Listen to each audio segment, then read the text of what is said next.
Emma and David Walker had built a life that many in their town quietly envied. Their story seemed like something from a magazine, the kind people referenced when they talked about stability and happiness.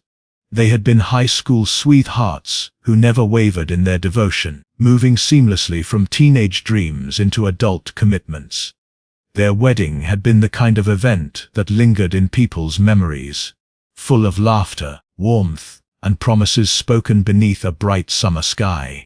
Years later, that image remained in the minds of those who knew them, and it shaped the way neighbors, friends, and even their own families saw the Walkers. To most, they were proof that true love could endure. Their home, a 2-story house with white shutters and a porch swing, was a gathering place for their children's friends, family dinners, and holiday celebrations. Inside, every detail reflected Emma's careful touch. She was a woman who believed in creating a space that felt safe, welcoming, and filled with life. Photographs lined the hallway walls, showing milestones of a family that seemed to grow stronger with each passing year. David, a successful real estate agent, provided financial stability and enjoyed being admired in social circles, while Emma, who managed a small design business from home, built her identity around nurturing the family. Their children thrived in school and sports, seemingly sheltered from the darker realities that haunted other households. Part of their closeness came from Emma's younger sister, Claire, who had been a fixture in their home since the beginning. Claire was younger by 6 years, and Emma had always looked out for her, almost like a second mother. When Claire moved into adulthood, her bond with the Walkers only grew.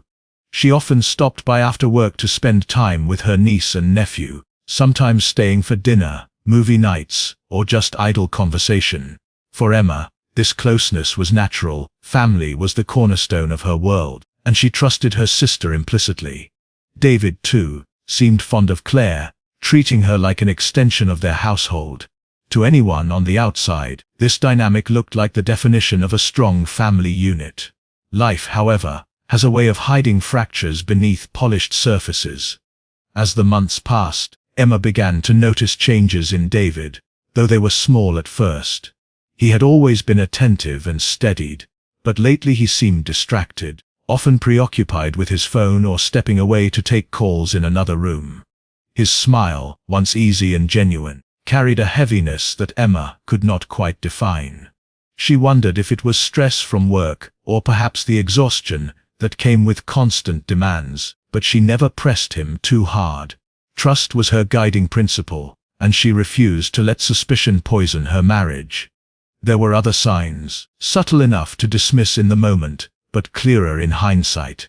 David lingered longer at the office, claiming late meetings with clients. His clothes sometimes carried a trace of perfume that wasn't Emma's, though she convinced herself it must have been from brushing against a client in a crowded hallway. The children sensed the shift too, though they didn't fully understand it. They saw their father's absences and their mother's increasing quiet, but no one in the house spoke of it openly. Instead, Emma filled the silence with business, planning family outings, cooking elaborate meals, and keeping the routines intact, as though maintaining the rhythm of daily life could shield them from whatever was pulling David away. Claire remained a constant presence through it all. Her visits seemed to coincide with David's work hours, her laughter filling the kitchen as she helped Emma with chores or played with the children. She carried an energy that lightened the atmosphere, and Emma often leaned on her support during the moments when David seemed most distant. The irony of this trust would later sting in ways Emma could never have imagined. For now, though, she saw her sister as an ally, someone who helped balance the weight of the unease she couldn't bring herself to acknowledge fully. The neighbors, of course, remained convinced that the Walkers' life was unmarred. They saw the family attending community events, smiling for photographs, and decorating their home for every holiday with meticulous detail. From the outside, there was no hint of trouble. To them, Emma and David were a couple who had beaten the odds, whose marriage had not only endured but flourished. People envied the photographs on the Christmas cards, the laughter spilling from their yard during summer barbecues, the effortless way they seemed to belong together. But behind the facade of perfection, the atmosphere inside the house was shifting.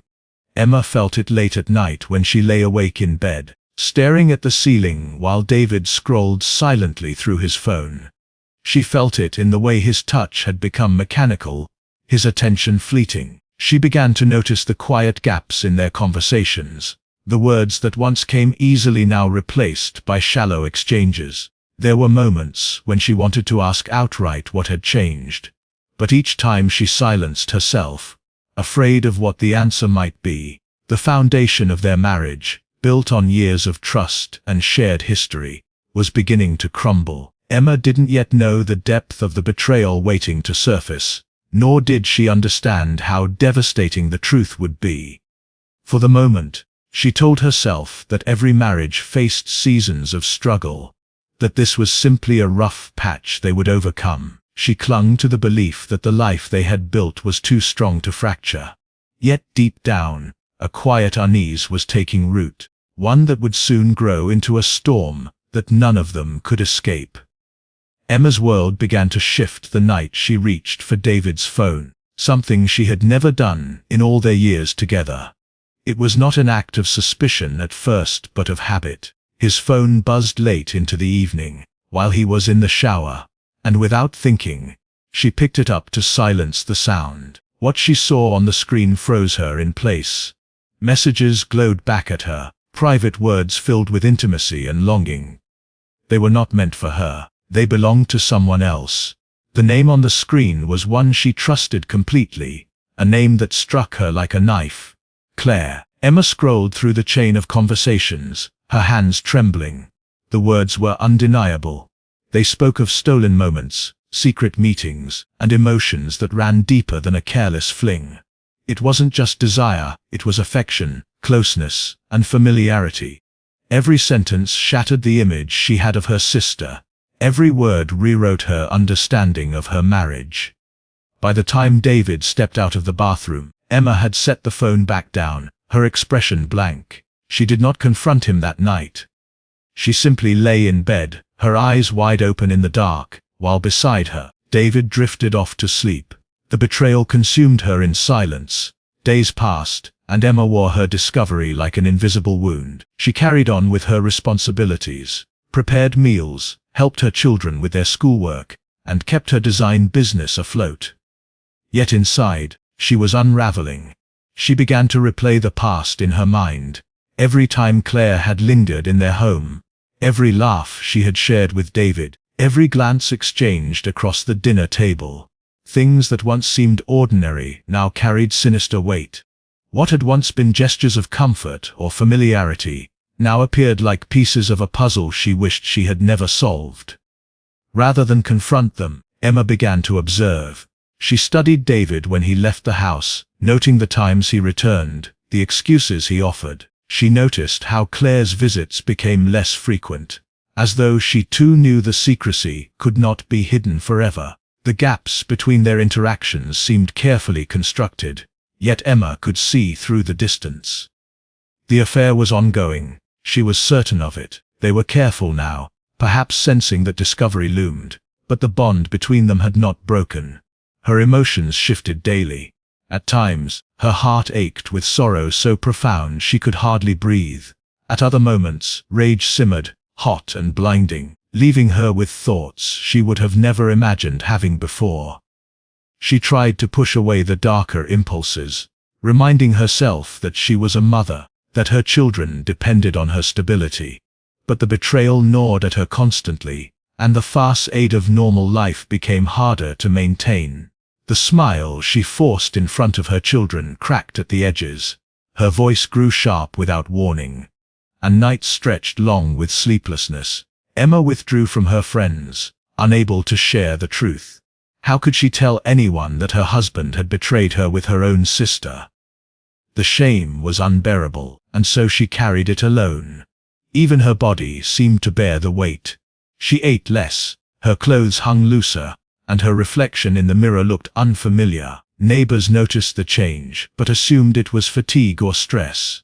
They whispered quietly about how tired she seemed, but no one could have guessed the secret she held inside. She began keeping a private journal, something she hadn't done since her teenage years. The pages became her only safe place, filled with thoughts she could not voice aloud. Sometimes she wrote about her children and her hope that they would never feel such pain. Other times she poured out her fury, words scrawled so hard across the page that the pen nearly tore through the paper. She wrote about the betrayal, the images she couldn't erase of David and Claire together. The journal became darker with each passing day, a reflection of her descent into despair. Despite her silence, Emma's behavior did not go unnoticed at home. The children sensed her distance, asking questions she brushed aside. David, too, grew uneasy. He noticed her coolness, her way of avoiding his gaze, the absence of warmth in her voice. Yet he never confronted her directly. Perhaps he feared she knew the truth, or perhaps he preferred to live in denial, pretending their marriage remained intact. Claire's presence, once frequent, dwindled to rare visits filled with tension that Emma masked with tight smiles. Beneath those strained family moments, Emma seethed, her resentment building like a storm behind her composed face. Her silence became its own weapon. Every day she chose not to confront them. Her anger hardened into something sharper, colder. She told herself she needed time, that rushing to expose them would only bring chaos before she was ready. But deep down, she was planning, not in the sense of logistics yet, but in the shaping of her own resolve. She knew the betrayal had crossed a line that could not be undone, and she knew her life would never return to what it had been before the night she picked up David's phone. Emma's world was no longer the tidy, perfect home admired by neighbors. It had become a place of hidden battles, of silent fury and secrets that pulsed like a second heartbeat. Each passing day was a performance, every smile a mask, every act of normalcy a lie. And though no one else could see it, Emma was already standing at the edge of something irreversible, her heart broken, her trust destroyed, her mind twisting in directions she had never dared explore until now. Weeks stretched on, and Emma's silence became heavier than words ever could. She no longer needed to guess if the affair continued. She knew it. Small clues presented themselves in ways that only someone who was watching closely would notice. David's shirts returned from the cleaners, with faint lipstick smudges along the collar that didn't belong to her. Receipts tucked into his wallet revealed dinners at restaurants she had never visited with him. A phone bill showed late night calls to Claire's number, the kind that stretched for hours. Each discovery burned into Emma's mind, fueling the fire that had already consumed her heart. She began keeping everything, tucking the evidence into a locked drawer in her desk. Photographs of David's car parked outside Claire's apartment, receipts she retrieved from his pockets, even scraps of paper with hurried notes. She didn't know what she planned to do with them, only that she could not let them disappear. Holding onto the evidence gave her a sense of control, as though documenting the betrayal allowed her to make sense of it. But the more she collected, the more her bitterness grew, curling through her like a poison she couldn't expel. Her outward appearance continued to change. Emma, once described by friends as radiant and cheerful, now carried a look that unsettled those who crossed her path. Her eyes had lost their warmth, replaced with a cold focus. She smiled rarely, and when she did it seemed forced, a gesture made for the sake of appearances. Even her children noticed, whispering to each other that their mother seemed different, though they could never have understood the reasons. To outsiders, she still performed the role of devoted wife and mother, but inside she felt hollow, consumed by thoughts that circled endlessly without relief. David remained oblivious, or perhaps he chose to be. He explained his absences with casual excuses and distracted Emma with gifts or sudden affection, gestures that only deepened her disgust. Every kiss he gave her felt like a lie, every word of endearment like a cruel reminder of the life he was destroying. Claire, too, grew more distant, avoiding Emma's gaze when they crossed paths, rushing through family visits with a nervous edge. Emma saw the guilt etched across her sister's face, but instead of feeling sympathy, she saw only weakness. To Emma, Claire had chosen betrayal, and no amount of discomfort could erase that choice. The tension began to seep into every corner of Emma's life. At night, she tossed and turned, consumed by images she couldn't banish. David's hands on Claire, Claire's voice whispering secrets meant only for her. The pain twisted into something sharper, darker. Thoughts she had once considered unthinkable began to take shape in the quiet hours. She wondered how long she could endure, how much more of the charade she could bear before something inside her snapped. Her journal, once a place of sorrow, now filled with words that carried a dangerous edge. She wrote of endings, of justice, of making them pay. Emma's days became carefully measured performances. She cooked meals, attended school events, and answered questions from friends with polite indifference. But beneath the surface, she was unraveling in silence. She began imagining scenarios, playing them over in her mind, rehearsing what it would feel like to finally confront the two people who had betrayed her so deeply. In her imagination, she saw their faces pale with fear, heard the silence that would follow when the truth was finally laid bare. These thoughts no longer frightened her. Instead, they gave her a sense of calm, as though the idea of vengeance was the only thing keeping her steady. Her behavior grew more deliberate. She started checking the locks on the house multiple times at night, as if preparing for something. She cleaned and organized the home obsessively, arranging the children's rooms with unusual care, almost as if she was trying to leave them with perfection frozen in time. Neighbors who had once seen her as approachable and kind now sensed an intensity about her. Her voice, when she spoke, carried a flatness that felt unnatural. People assumed she was exhausted or overwhelmed, but the truth was far darker. The distance between Emma and David widened into a gulf that could no longer be bridged. He noticed her silence but dismissed it, perhaps convincing himself she was simply moody, perhaps afraid to admit he had been discovered. Claire, too, withdrew further, her visits dwindling until she stopped appearing altogether. Emma, however, felt their absence not as a relief, but as further proof of their guilt. Their attempts to distance themselves only deepened her resolve. They thought they could hide, but she knew better. Every day, Emma carried the weight of her secret knowledge, and every day it grew harder to keep it contained. She no longer dreamed of saving her marriage or repairing her family. Those thoughts had vanished, replaced by something colder, more final. The betrayal had transformed her, reshaped her into someone unrecognizable. She was no longer the woman who decorated her home with care, who found joy in family dinners, who trusted blindly in love. She had become someone else entirely, someone who thought not of healing but of ending, not of forgiveness but of retribution. The breaking point was no longer a distant possibility. It was approaching with every breath she took. Emma felt it in her bones, in the steady hum of anger that never left her. The storm she carried inside could not be contained forever, and though no one around her could see it, she knew the day was coming when everything would change, when the facade would finally collapse, and when her silence would erupt into violence. The night it happened was deceptively ordinary, the kind of evening no one in the neighborhood would have remembered, if not for what followed.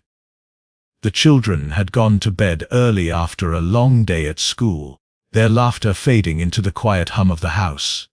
Emma moved through her home with practiced calm, setting dishes in the sink, wiping down counters, and straightening the living room, as though routine could steady the storm raging inside her. To anyone looking in, she appeared to be carrying on as usual, but every movement was deliberate, every action carried out with a sharp clarity. She knew what she was about to do, and there was no turning back. David arrived later than promised, claiming once again that work had delayed him. Emma no longer bothered to question his excuses. She greeted him with a silence that spoke louder than any confrontation could. He carried himself with the same distracted energy that had defined him for months. too absorbed in his double life to notice the weight in the air. Emma watched him carefully, memorizing the way he set down his keys, the way he loosened his tie, the way he tried to smile at her, as though nothing had fractured between them. Her rage was no longer wild or erratic, it was cold, controlled, and deadly. The hours slipped by in eerie stillness. David poured himself a drink, the sound of ice clinking against glass echoing in the quiet. Emma waited, her mind replaying every message she had read, every lie he had told, every betrayal that had cut her deeper than words could express.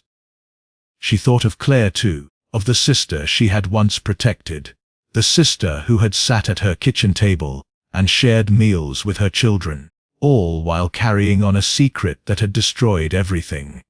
The betrayal from two sides had carved something irreparable into Emma's heart. She had decided that this night would be the end of it all.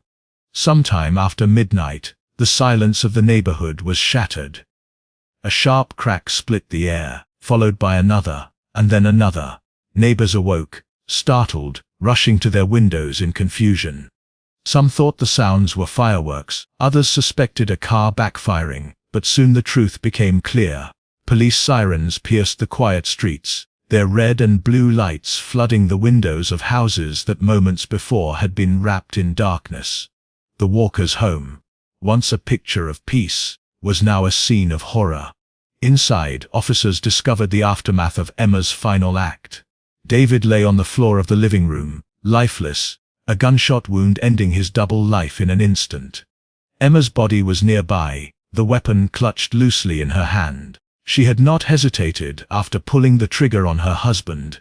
She had turned the weapon on herself, ensuring that there would be no confrontation, no trial, no explanation. What had once been a home filled with warmth and family photographs had become the setting of a murder, suicide that left even seasoned investigators shaken. The children, asleep upstairs, were found unharmed. Officers carried them out carefully, shielding them from the sight of their parents' bodies. The flashing lights reflected in their confused eyes as neighbors gathered on lawns, whispering in disbelief. No one could reconcile the couple they had admired with the violence that had unfolded behind closed doors. To them, Emma and David had always seemed like the embodiment of stability. The revelation of betrayal and violence turned their perceptions upside down in a single night. The police investigation was swift, the evidence leaving little room for doubt.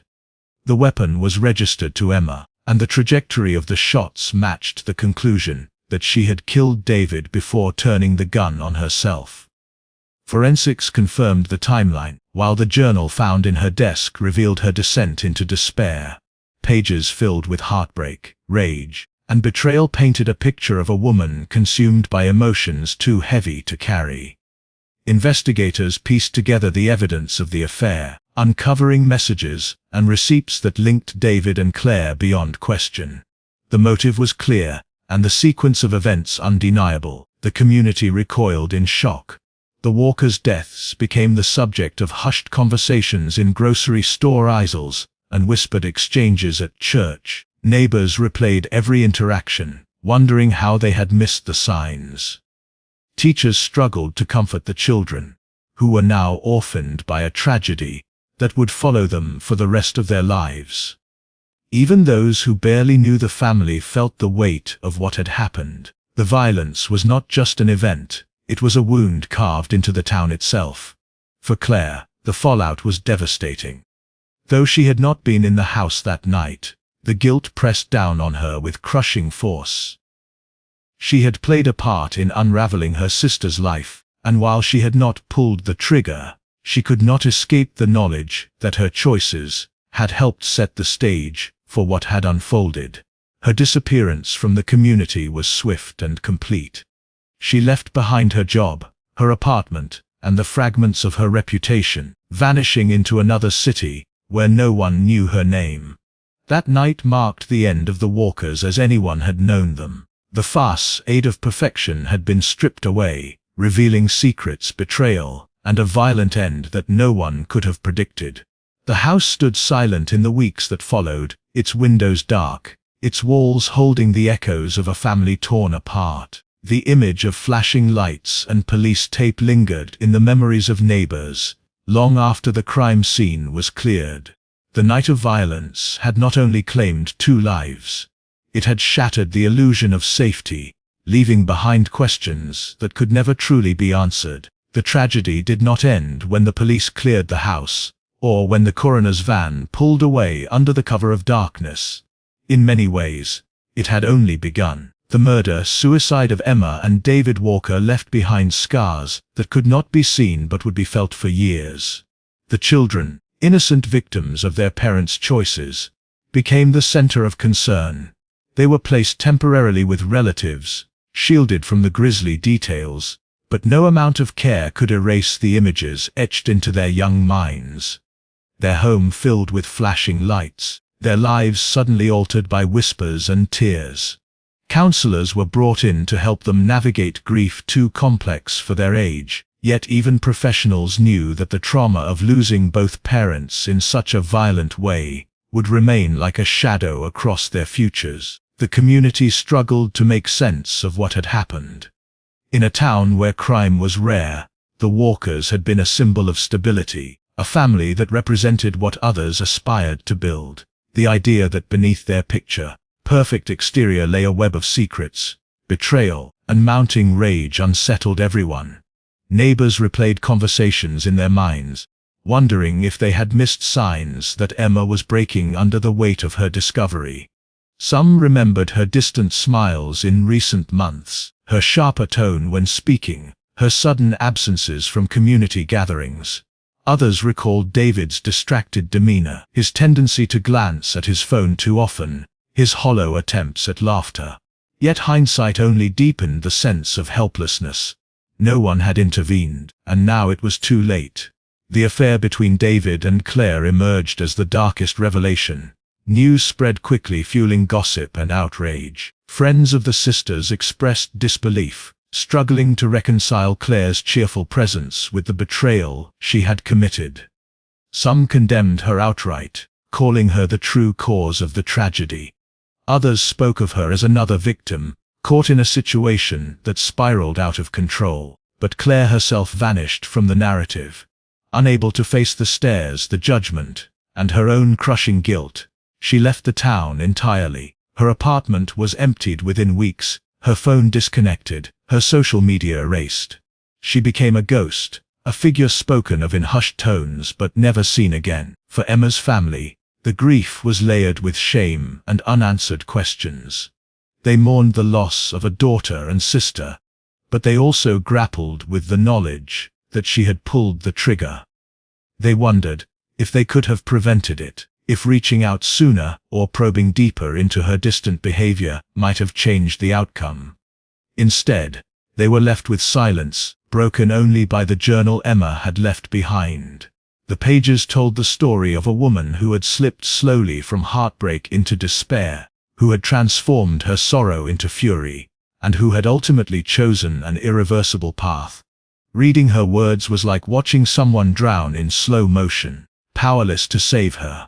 The children's future became the focal point of every discussion.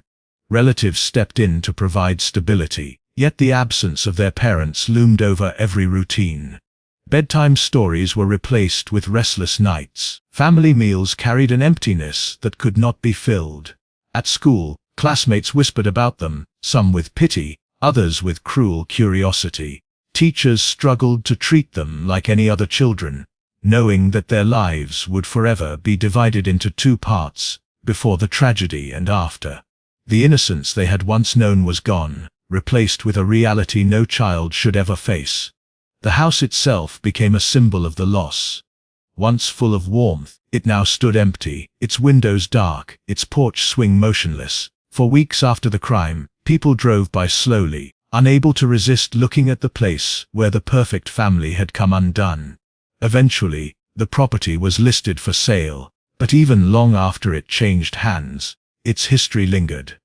New owners repainted the walls, replaced the floors, and filled it with new memories.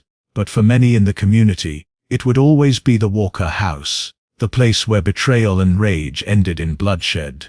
The story of Emma and David Walker became a cautionary tale. In whispered conversations and late-night reflections, people spoke of the danger of hidden secrets, of how betrayal can corrode even the strongest bonds, of how despair left unchecked can lead to irreversible choices. Some used it as a reminder to pay closer attention to loved ones, to ask harder questions when someone seemed lost in silence.